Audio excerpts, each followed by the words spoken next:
시청자 여러분 안녕하십니까. 박물관 수색대가 오늘 육군 박물관에 다시 돌아왔습니다. 지금 여기 보이시죠? 굉장히 귀한 그림이 있는데 임진왜란에 관한 그림입니다. 오늘 이 임진왜란에 관한 그 설명을 해주실 분 모셨습니다.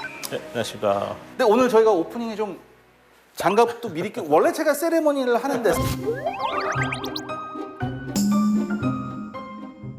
부득이하게 이게 굉장히 중요한 유물이기 때문에 마스크도 써야 된대요. 여기다 이제 비말이 되면 안 되니까. 네, 예, 그만큼 귀한 그림이다. 그렇게 이해해 주시면 됩니다. 이거 굉장히 귀한 그림이라고 했습니다. 이 그림이 뭐죠? 저희가 갖고 있는 이제 보물 392호 동래부 순절도입니다. 아,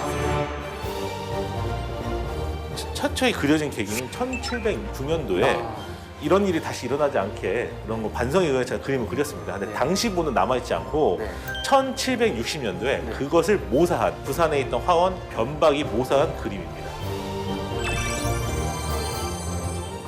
그림의 특징은 원래 이제 전체적으로 그림을 볼 수 있게 구간법으로 그려져 있고 이게 전쟁이란 것은 시간이 걸리지 않습니까? 네네. 근데 같은 시간대에 그림이 다 그려져 있습니다. 그렇죠. 동도이시법이라고 하는데 전쟁의 시작과 끝까지 이 그림 한 폭에 다 그려져 있습니다. 아, 그러니까 기승전결이 이 그림 안에 다 네, 있는 맞습니다. 거군요. 알겠습니다.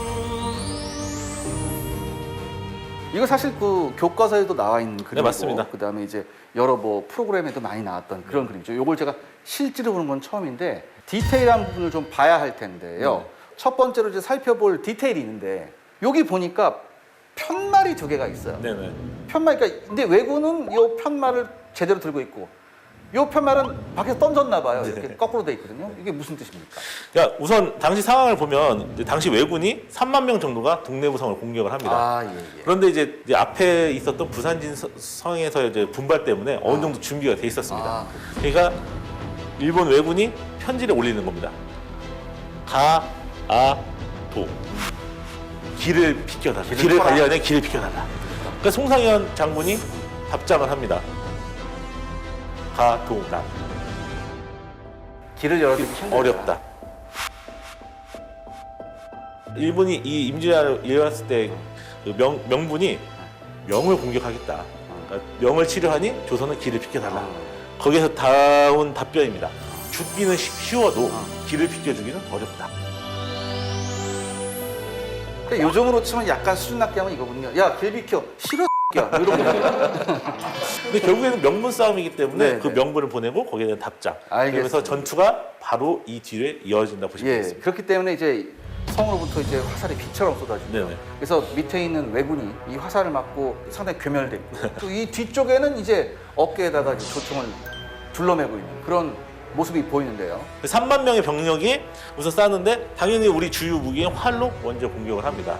근데 공격을 해도 이게 반격하는 모습이 나와 있지 않지만 일본군은 조총으로 공격을 하게 돼 있죠. 그렇죠. 네. 이때 일본군이 사실 여러분들 이게 일본이 썼던 조총은 이게 쉽게 말해서 화승총이에요. 화승총은 두 가지예요. 하나는 피쉬테일이라고 해서 커다란 개머리판이 있는 화승총. 그게 원래는 유럽에선 전투용이었죠. 그다음에 이렇게 권총같이 손잡이만 있는 건 아케부스라고 해서 보통 사냥용이었어요. 근데 이게 나중에 이제 포르투갈을 통해서 이제 들어왔는데 네네, 이 조총을 많이 쓸 수 없었던 이유가 뭐냐면 생각보다 조총이 적어요. 왜?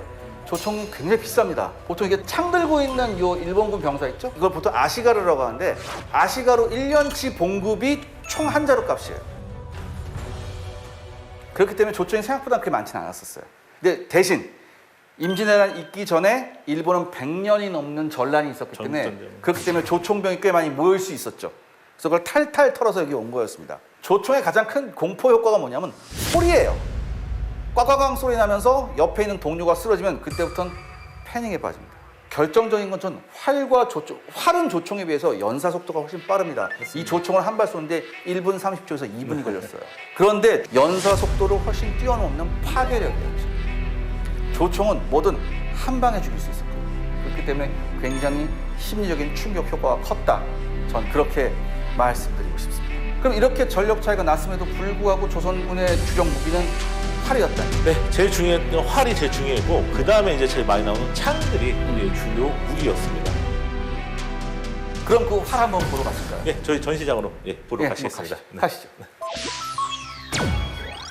네, 이제 우리 조선군 무기 보러 왔습니다. 굉장히 유명한 우리 조선군의 무기의 시그니처라고 할 수 있죠. 각궁 나왔습니다.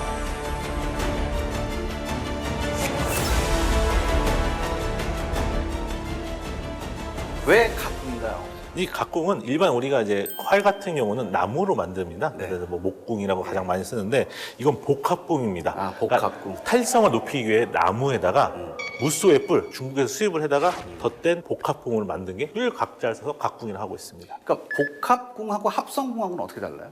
복합궁은 말 그대로 소재가 복합적이다. 복합적이고 합성궁은 오늘날 개념입니다. 오늘날 개념은 조선시대 때에는 합성궁이라는 개념 자체가 아, 없었습니다. 그랬군요. 네네. 자, 그렇다면 이제 다음 이제 창 같은 거 한번 네. 보실까요?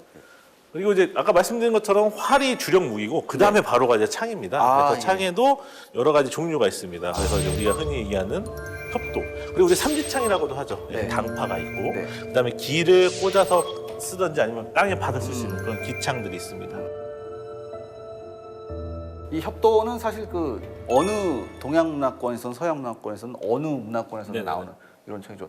당파는 사실 우리가 삼지창이라고 많이 하는데 이 당파는 그 특별히 이렇게 만든 이유가 있을 것 같아요. 우선적으로는 이제 활 같은 건 방어가 됩니다. 당파가요? 네, 왜냐면 기본적으로 날이 이렇게 벌어져 있기 때문에 네. 눈앞에 오는 것들도 걷어낼 수도 있고 아. 그리고 창이나 활을 걸을 수 있게 아. 아시겠지만 이제 걸로 돼 있는 다른 무기가 있습니다. 그렇죠. 근데 이제 그러기보다는 하나에 넣어서 홍합할 수 있게 만들 수 있는 게 바로 당파라고 할 수 보통 이제 있습니다. 사극 보면은 이제 많이 이제 포졸들이 들고 이제 당시 침공했던 일본군의 여러 가지 무기에 비하면 약간 좀 열악했다고 해야 되나요? 열악하고 숫자적으로 워낙 밀리고 숫자도 워낙 밀렸고요. 그만큼 전쟁 준비가 제대로 안 됐다는 얘기인데 우리가 다시 한번 생각해봐야 될 그런 얘기입니다. 구독, 좋아요, 알림 설정.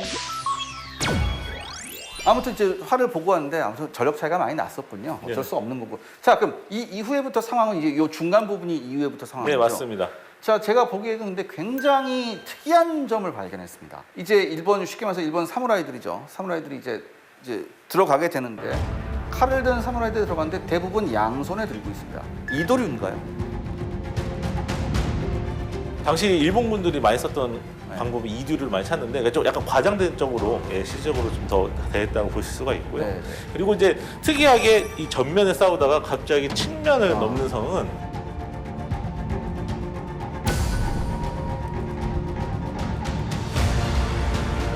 일본군은 이미 임진왜란 발발 전에 전국 주요 각 성에 간첩을 보내놔서 이 약점을 알고 있었습니다.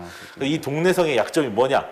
이 측면 성벽이 여기 지금 산처럼 돼 있지만 산 등성이에 져 있습니다. 아, 그러니까 이게 낮군요. 맞습니다. 낮게 저는 거죠. 그러니까 정면 성보다는 측면성 높이가 낮으니까 진입장벽이 낮았죠. 측면을 공격하는 모습이 나와 있습니다. 그래서 일로 이제 쏟아져 네네네. 들어오고요. 그래서 굉장히 또 중요한 게 뭐냐면 건물 위에 올라가서 네. 안에들하고 소리들이 기왓장을 던지고 있어요. 이는 관이 합쳐 싸웠습니다. 그래서 백성들도 이렇게 무기가 없으니까 돌로 디화로서 항전을 하는 모습이 경계됐습니다. 여기에는 이제 기와를 맞고 이제 자빠지고 있다. 그래서 기록상에 이 그림상에 등장하는 인물들이 일본군 3명을 죽이고 그리고 본인들도 공격을 당해서 죽었다는 기록도 나와 있어요. 전 이렇게 생각하고 싶어. 이게 어떻게 보면 전투, 더 나아가서는 전쟁을 포기하지 않는 태도라고 저는 봐야 되거든요. 아무튼 그래도 일본군이 지금 곳곳에 와서 이렇게 막 이제 난동을 부리고 있는데 두 가지 장면이 보이네요. 첫 번째, 창을 버리고 달아나는 조선군이 보이고요. 이미 성 밖을 나가서 말을 타고 가는 지휘관 듯한 사람이 있습니다. 네. 누굽니까? 당시 경상 좌병마사, 그러니까 오늘날 치면 경상도 육군 대장, 경상 좌도의 육군 대장인 이각이라는 사람입니다. 그러니까 네. 유명한 놈이죠. 그러니까 송상현 장군이 처음에는 동래성을 구원하러 오니까 송상현 장군 같이 싸우자라고 제안을 하니까 전략상 나는 외곽에서 지원을 하겠다. 근데 그게 전략상 그게 맞습니다. 원래 전략상으로는 이각 장군의 휘하 군사들은 외곽에서 지원을 하는 게 맞는데 지원하겠다고 도망가는 겁니다. 저 인간은 나중에 어떻게 되나요? 그래가지고 당시 이제 그 도원수 김명원 도원수한테 잡혀서 도망간 사실이 밝혀진 다음에 차명을 당하게 되는 당연한 결말이라고 볼 수가 있습니다. 그러니까 모든 전쟁에는 저런 인간이 있어요. 네 맞습니다. 그에 반해서 여기에 계신 분은 태연히 앉아서 북쪽을 바라보면서 좀 인사를 하는 것 같거든요. 네, 맞습니다. 아마 왕이 있는 곳을 향해서 인사를 하는 것 같은데 누군가요, 이분? 앞에 전장에서 싸웠던 송상현 장군입니다. 아, 근데 송상현 장군. 네, 송상현 장군하면 장군이니까 당연히 우리가 무관은 그렇죠. 파란색 계통입니다. 그런데 이분은 빨간색 입었다. 문관입니다. 아, 당시에는 문관들이 장군 역할을 하기도 했습니다. 아. 성주 역할을. 싸우다가 상황이 안 좋으니까 관복을 차려입고 북쪽에 있는 선조에 향해 절을 3번을 한 다음에 자결을 합니다. 아. 내가 임금님이 내려주신 명을 다하지 못했다. 어떻게 보면 굉장히 안타까운 그림이지만 전 이게 의미가 있다고 생각해요. 보통 여러분들 우리가 역사적으로 어떤 전쟁도를 그릴 때 승리한 전쟁을 많이 그려요. 승리한 전투를 많이 그린다고. 맞습니다. 하지만 이건 우리가 처절하게 패배했던 전투거든요.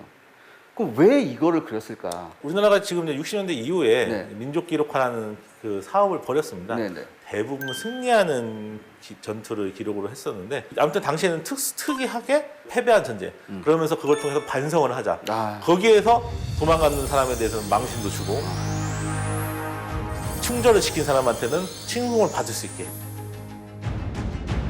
당시 이제 표본이 되는 그림을 그렸다고 판단이 되고 있습니다. 굉장히 우리가 패배했던 기록이지만 우리가 어떤 태도를 가지고 어떤 생각을 가지고 이 그림을 봐야 되는지 다시 한번 생각하는 기회가 된 것 같습니다. 자, 오늘 박물관 쓸 때 수색 마치겠습니다.